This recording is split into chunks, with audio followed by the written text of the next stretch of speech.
Hello नमस्कार. स्वागत आहे तुम्हा सर्वांचं आपल्या यूट्यूबच्या लाँग व्हिडिओमध्ये.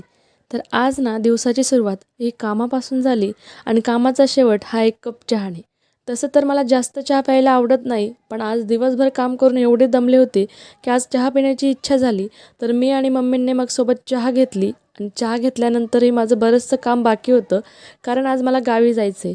पण चहा घेऊन ना बाकीची कामं राहू दिली आणि चेंज केलं, तयार झाली. तर मला मम्मींसोबत डॉक्टरकडे जायचं होतं, कारण मम्मींना थोडं बरं नव्हतं.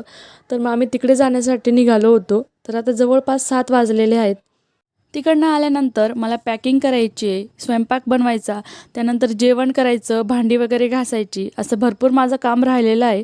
पण काही हरकत नाही, कारण माझ्याजवळ वेळ पण भरपूर आहे. कारण आम्ही 11 वाजता निघणार आहोत आणि आता वाजलेत 7:30 ते 8 वाजत आले असतील. तिकडनं आल्यानंतर ना मी एवढा सगळा पसारा केला आहे, म्हणजे पॅकिंग करायला घेतली होती आधी आणि मध्येच ती पॅकिंग अपूर्ण ठेवली आणि स्वयंपाक करायला घेतला. स्वयंपाक काही जास्त करायचा नव्हता, कारण आज आम्ही दोघेच होतो घरी, मी आणि मम्मी. आम्हा दोघांसाठीच मला जेवण बनवायचं होतं. तर त्यासाठी मी इथे खिचडी बनवायला घेतली होती, कारण दोघेच असल्यामुळे मम्मींची इच्छा होती की साधी खिचडी बनव असं.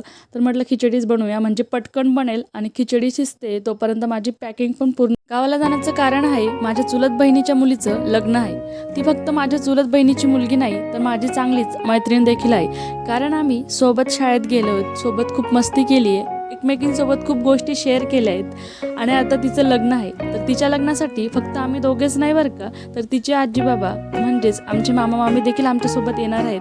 तर त्यांनाच घ्यायला आम्हाला पुण्यामध्ये म्हणजे शिवाजीनगरला जायचं आहे. तर हे मला म्हटले की मी 10 वाजेपर्यंत घरी येतो आणि मामांचं पण ऑफिस 10 ते 10:30 वाजेपर्यंत होतं. म्हणूनच आम्ही प्लॅन केला होता की आपण रात्री 11 वाजता निघूया. पण 11 वाजता का होईना निघूया असं त्यांना माझं सांगणं होतं, कारण रात्रीचा प्रवास हा कळून येत नाही. रात्र ही प्रवासात जाते, त्यामुळे सकाळ सकाळी आपण आपल्या घरी असतो.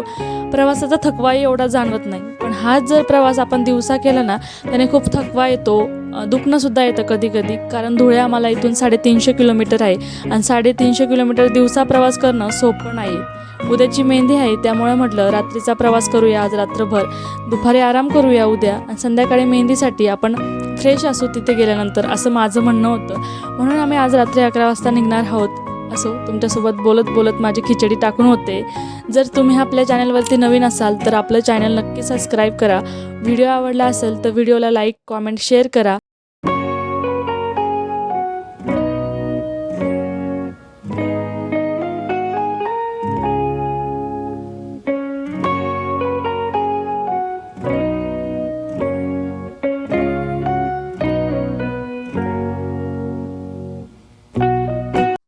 खिचडी शिजायला टाकली, त्यानंतर मी माझी पॅकिंग करायला घेतली. आता मला 2-3 साड्या आणि 2-3 ड्रेस न्यायचे होते आणि हे जे ऑर्गनायझर दिसतं आहे ना तुम्हाला, हे मी ऑनलाईन घेतलेले आहेत आणि खूप स्वस्तात मला 6 मिळाले आहेत. जर तुम्हाला घ्यायचे असतील तर मी खाली प्रोडक्ट टॅग करेल, तुम्ही नक्की परचेस करा. खूप कमी प्राईसमध्ये खूप छान आहेत. आपल्या कपाटामध्ये आपण आपले कपडे खूप छान पद्धतीने ऑर्गनाईज करून ठेवू शकतो. साड्या, ड्रेस असं वेगवेगळं आपण ठेवू शकतो. लहान मुलांचे कपडे असतील ते, म्हणजे आपण एक कपडा काढायला गेलो ना तर सगळे कपडे खाली पडत नाही, किंवा आपल्याला जे लागतं तेच आपण बाहेर काढतो आणि आपलं कपाट परत आपल्याला ऑर्गनाईज करायची गरज पडत नाही. मी तिकडे पॅकिंग करायला घेतली होती. त्यानंतर आम्ही जेवण केलं. केल्यानंतर माझी पॅकिंग पूर्ण झाली होती. भांडे वगैरे घासून मग आम्ही प्रवासाला सुरुवात केली आणि 11 वाजता म्हणजे खूप उशीर झाला होता आम्हाला निघायला. आणि आता इथून आम्हाला परत मध्ये जायचं आहे पुण्यामध्ये, मामा आणि मामीन त्यांना घ्यायला. तिथे आम्हाला एक 15-20 किलोमीटर आहे ते, आणि तिकडनं रिटर्न इकडेच यायचं आहे, कारण ह्या रस्त्यानेच आम्हाला पुढे जायचं आहे. तर इथेच आमचं 40 किलोमीटर पुण्यातल्या पुण्यात फिरणं होणार आहे आज. पुण्यात जाताना ना मला घोडा दिसला, पण तो घोडा गाडीमध्ये होता. हे बघून मला हसू आलं, कारण मी पहिल्यांदा बघत होते घोड्याला कोणीतरी गाडीत घेऊन जाताना. असो, मग आम्ही शिवाजीनगरला गेलो. तिथे मामा आणि मामींना पिकअप केलं आणि मग प्रवासाला सुरुवात केली. पण प्रवासाला सुरुवात करण्याआधी ना आम्ही CNG भरून घेतला आणि मग खऱ्या अर्थाने आमची प्रवासाला सुरुवात झाली. तर चला, तुम्हाला आता सकाळचा व्ह्यू दाखवेल मी डायरेक्ट धुळ्यामध्ये पोहोचल्यानंतर.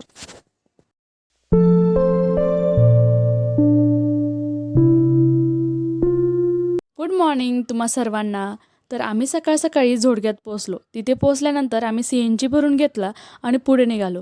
तर हा आहे धुळ्याचा टोलनाका. हा टोलनाका आला ना तर मला असं वाटतं मी घरीच पोचले की काय. कारण टोलनाका आला की मला कळतं की मी आता अर्धा ते 1 तासात घरी पोहोचेल असं. कारण माझे अजून रस्ते पाठ नाहीत. त्यामुळे टोलनाका किंवा जोडग्याचा CNG पंप आला की मला खूप भारी वाटतं. असं वाटतं की मी घरीच आली की काय. असं मी घरी पोहोचले. घरी पोहोचल्यानंतर खूप दमले होते. तर मम्मीला सांगायची काही गरज नव्हती की माझ्यासाठी गरम-गरम नाश्ता बनव. तर तिने ऑलरेडी पोह्याचा नाश्ता बनवलेला होता. आम्ही नाश्ता केला, अंघोळ वगैरे केली. त्यानंतर हे 2 माकड मला भेटायला आले होते आणि व्हिडिओ बघून बघा ती कसं केस नीट करते. त्यानंतर संध्याकाळी आम्ही मेहंदीसाठी रेडी झालो. छान-छान फोटोज काढले आणि त्यानंतर डान्सची वेळ आली. तर पहिला डान्स ना आमच्या नवरीचा होता. खूप छान-छान गाण्यावरती तिने डान्स केला. पण ते सॉन्ग्स मी ना YouTubeवरती लावू शकत नाही कारण त्याने कॉपीराईट येतो. असो तुम्हाला स्टेपवरनं जर कळालं असेल ना तर कोणी कुठल्या सॉन्गवरती डान्स केला आहे हे तुम्ही कमेंट बॉक्समध्ये नक्की कळवा. मी ज्या गाण्यावरती डान्स केला ना ते तर अगदी सोपं आहे. स्टेपवरनं तुम्हाला नक्कीच कळेल आणि जर कळालंच तर नक्कीच कमेंट बॉक्समध्ये सांगा. आणि आपल्या चॅनलवरती नवीन असाल तर आपल्या चॅनलला नक्कीच सबस्क्राईब करा. व्हिडिओ आवडला असेल तर लाईक करा, कमेंट करा, शेअर करा.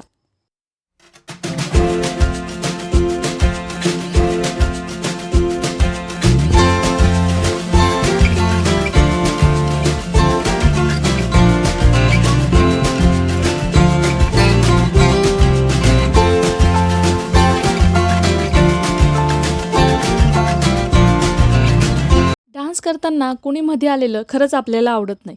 पण नवरी आहे, नवरी म्हटल्यानंतर सगळेच लोकं तिला ओवाळणी टाकत असतात. पण आमच्या नवरीला डान्स करताना व्हिडिओ करायचा होता. त्यामुळे तिचं असं म्हणणं होतं, की प्लीज मला ओवाळणी नका देऊ किंवा देशाल तर तुम्ही नंतर द्या, आधी मला डान्स करू द्या. पण हे ऐकायला कुणीच तयार नव्हतं. तिचा डान्स चालू असताना सगळेच तिला ओवाळणी टाकण्यासाठी येत होते आणि शेवटी तिने वैतागून ना पैसे जमा करण्यासाठी म्हणजेच जे ओवाळणी येईल ना ते पैसे जमा करण्यासाठी तिथे लेडी बॉसला बसवलं आणि सांगितलं सगळे पैसे हिच्याजवळ द्या. म्हणजे ती नवरीची आमची छोटीशी बहीण आहे. तिला बसवलं पण ती काय एका जागेवर बसली नाही. शेवटी तिला तिच्या मामाने उचलून घेतलं आणि आमच्या नवरीने डान्सवरती खूप छान-छान व्हिडिओज बनवले. त्यानंतर आमची स्वरा डान्स करायला आली. स्वरा डान्स करायला आल्यानंतर तिला का कोणीच ओवाळणी देत नाही असा प्रश्न आमच्या सिद्धूला पडला. माझी मामाची मुलगी डान्स करते आणि तिला अजून कोणी ओवाळणी दिली नाही. म्हणून आमचा सिद्धूच तिला ओवाळणी देण्यासाठी गेला आणि आम्ही कोणी बघू नये ना म्हणून त्याने आमच्याकडे पाठ केली आणि गपचूप तिला ओवाळणी दिली. ते बघून आम्ही सगळेच हसायला लागलो. स्वराच्या डान्सनंतर आमच्या सगळ्या बच्चा पार्टीने डान्स केला आणि यांचा डान्स संपल्यानंतर मग आम्ही सगळ्यांनी मिळून ग्रुप डान्स केला. याच्या पुढचा व्हिडिओ ना हळदीचा असणार आहे. पण त्यासाठी तुम्हाला आपल्या चॅनलला आत्ता सबस्क्राईब करायला लागेल आणि जर तुम्हाला हा व्हिडिओ आवडला असेल तर व्हिडिओला लाईक, कमेंट करायला विसरू नका, शेअर करायला विसरू नका. Thank you for watching.